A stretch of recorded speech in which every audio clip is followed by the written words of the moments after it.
There are certain things that we do when we wake up from a dream in order to reassure ourselves that what we've just experienced was only a dream.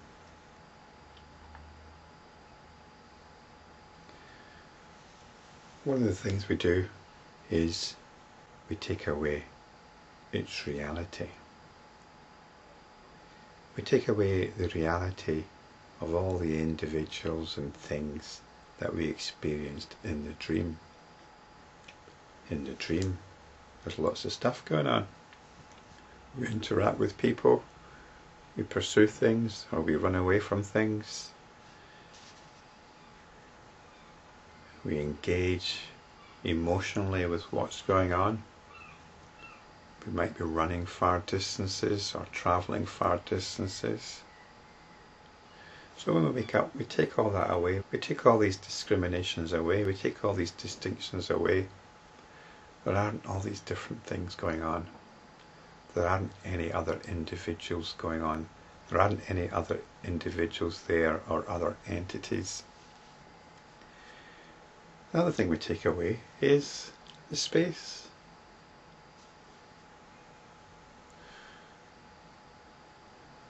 We weren't crossing a vast landscape. We weren't climbing up a mountain. We weren't walking from one place to another because it was just a dream. These places weren't there. So we take away the space. Because it was all happening in a dream, that space didn't really exist. Although you wonder in what sense space exists anyway. And we'll take away the time and the memories. Whatever memories we remembered in the dream, we'll take them away because they're just part of the dream. However much time passed, we also claim that back as well. So we actually do this when we wake up from a dream in order to reassure ourselves it was a dream. We take away all notions of individuals or other objects. We take away time and space, and we take away memories, because these are the things which give it reality. These are the things by which we subscribe to something as reality.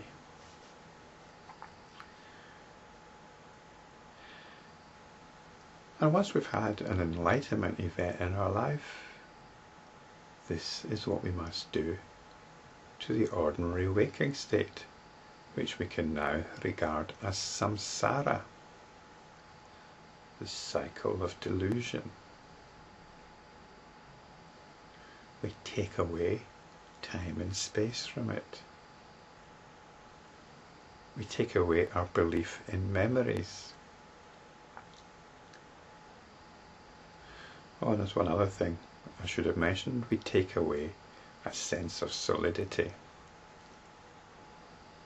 And we take away notions of individuals and specific objects. And that's what these verses were about. In the previous video I touched on verse 247, which says the error of the world is discriminated when it is seen as characterised with varieties of forms and figures. When names and forms are removed, self-nature becomes pure, which is the realm of the wise. So this self-nature is our sense of being, which isn't being siphoned off into a limited reality. The realm of the wise is referring to the work of the Enlightenment practitioner. And this process I was talking about of withdrawing the parameters of reality, this is the work of the Enlightenment practitioner. And here it's described as discrimination. Discrimination is when you characterize reality as consisting of various forms, various figures, which we label with certain names. That's the key step to creating reality, to creating a limited reality. And that might sound fairly dry, fairly technical, but the thing is, there's an emotional element going on here, because we invest emotionally in that reality. That reality, which is how we believe things are, referred to in the next verse as the Parikalpita. Verse 248 tells us, as long as discrimination is carried on, the Parikalpita continues to take place. But as what is imagined by discrimination has no reality, self-nature is the realm of the wise. So the Enlightenment practitioner abides as much as possible in self-nature and steps back from this discriminating process. It's described here, the Parikalpita, as false imagination.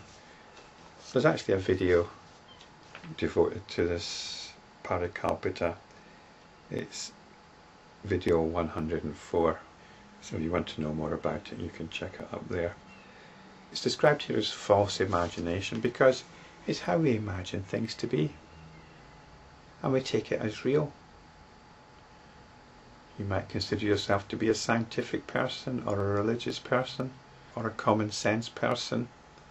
It doesn't matter. You've got ideas about the world. You've got your own personal philosophy. And it's false.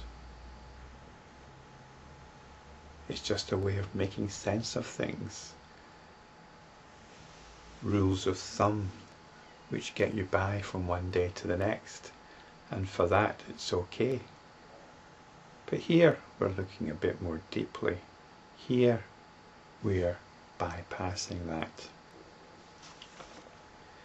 I'll say more about that in the next verse, verse 249. The mind emancipated is truth constant and everlasting, the essence making up the self-nature of things, and suchness is devoid of discrimination.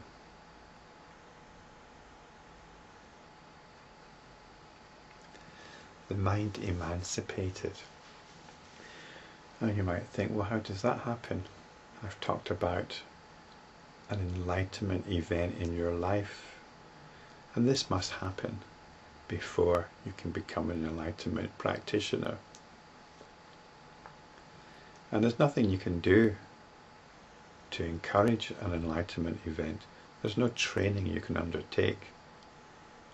It's just something you have to watch out for. Keep looking. The Buddha's enlightenment event didn't happen when he was meditating under the Bodhi tree. It happened when he was sitting under a rose apple tree, watching his father till the land. This happened when he was a teenager. And the Buddha remembered this when he was sitting under the Bodhi tree. This was his clue. And it just happened. And it can happen to anybody. It doesn't matter who you are or what you've done.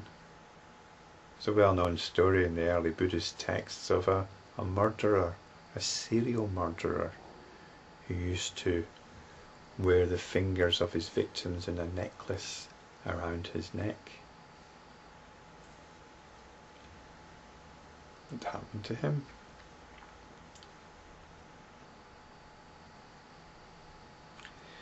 So it's possible for enlightenment events to happen to anybody. You have to watch out for them and be aware of their nature, either at the time or afterwards.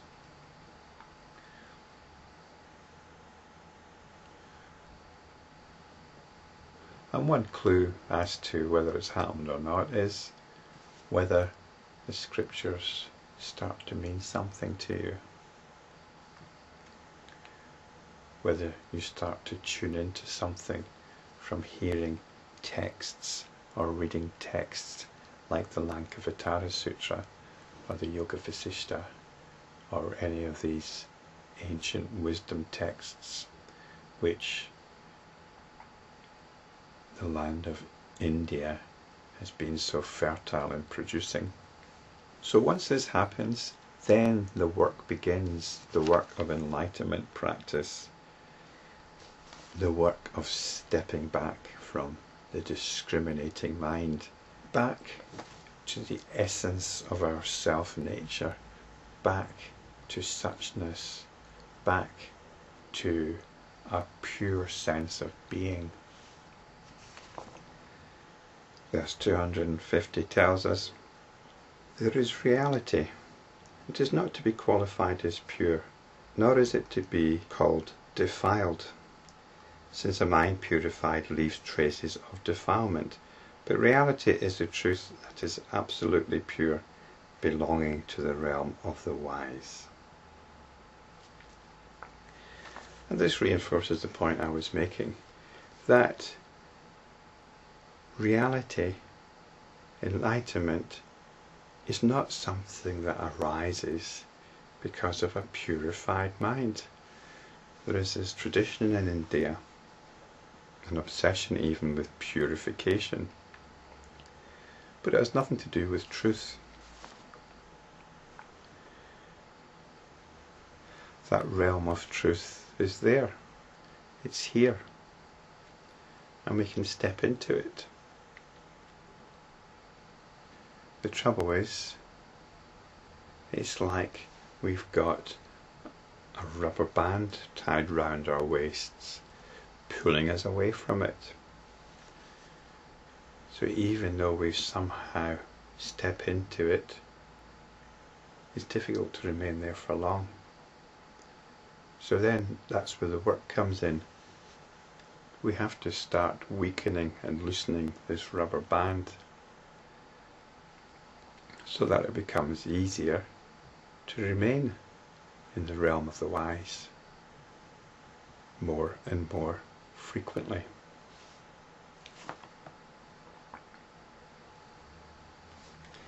This truth is not a condition of our mind. It is not something that the discriminating personality can enter into.